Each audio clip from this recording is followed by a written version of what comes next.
Hello, so for my book talk today, I am going to be telling you about American Street by E.B. Zeboy. I'm going to start off with a quote.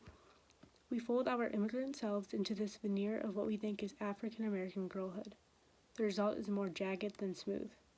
This tension between our inherited identities and our newly adopted selves filters into our relationships with other girls and boys we love, and how we interact with the broken places around us. And I thought that was a pretty good quote to start with because it really captures the essence of this book, of American Street. It's about a girl immigrating to Haiti with her mom, from Haiti to the U.S. with her mom. The girl's name is Fabiola, and they are immigrating to the U.S. to live with their cousins and her aunt. But the mom gets detained in New Jersey. So Fabiola must go to Detroit, Michigan, where her cousins and her aunt live, alone. So the story is basically about Fabiola getting used to and accustomed to American life, because it's pretty different from Haiti. Alright, so the house that she goes to is on the corner of Liberty Street and American Street. And this is pretty important, I think, symbolic, because it seems like since American Street and Liberty Street are two different streets, it seems like you can't get both of them together. Throughout the story, she faces many choices, and it seems like if you go one way, you're going down American Street, but if you go down the other way, you're going to Liberty Street and freedom. It makes you think American isn't liberty. She's all new to this and she can see it with a fresh eye. So it's really interesting to see immigrants' take on America. So to go on with the story, Fabiola's cousins are Chantel, Prima Donna, and Princess, and they're known as the 3Bs. They have this huge reputation in Detroit. They don't live in the best area, so they're really protective of everyone. Fabiola soon gets accepted into their group when she proves herself to be as tough as them and uphold their reputation. She becomes known as the 4th B, and she gets a boyfriend and new friends, and she figures out American life with all of them. She tries to conquer new life in America. But with growing concern for her aunt and trying to find her mom to bring her to Detroit, she has some worries and conflicts in this. And the detective also presses her for information about drug dealers and killing girls.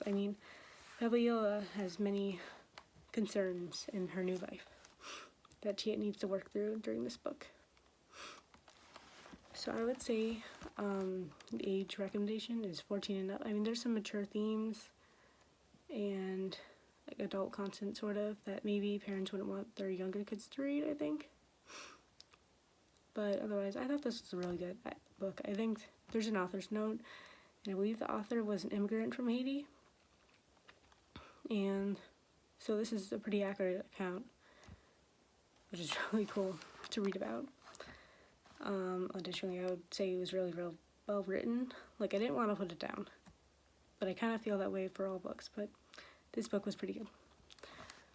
And it was pretty cool to see urban societies, because Aurora, Ohio definitely isn't very urban. As I said before, it was very well written, and I thought that the characterization of the characters was pretty creative. I thought it was pretty well. The characters were pretty much characterized by their clothing and kind of how they act, of course. So Prima Donna, for example, kind of is a party girl. She wears all these tight short dresses and goes to a lot of parties. She always has many accessories and everything, fake hair and whatever. So I'm gonna show you a quote of her actions. Donna walks as if she's a supermodel, with her done-up face and her flowing hair and her nose in the air. She just walks around around school. That's just how she acts. But then there's Chantel, the oldest of the sisters, is more sensible, and her clothes reflect that. Like, they seem reasonable, they're responsible. And Fabiola actually kind of follows Chantel's footsteps in this clothing area. I mean, Prima Donna tries to force her clothing and lifestyle onto Fabiola, but Fabiola expresses her dislike of it. But she'll do it for Prima Donna, of course, a little bit. And Princess dresses more boyishly. It seems like she's almost like the protective brother of the group, like an older brother or something. And Princess is actually Prima Donna's twin. And then, and also what's pretty interesting was Evie Savoy included a background of each character in italics as needed throughout the story. And that helped a lot, actually, in understanding the story. So I just want to say that I really enjoyed this novel. It was a real eye-opener to the kind of life not seen in Aurora, Ohio. That's it. Thanks.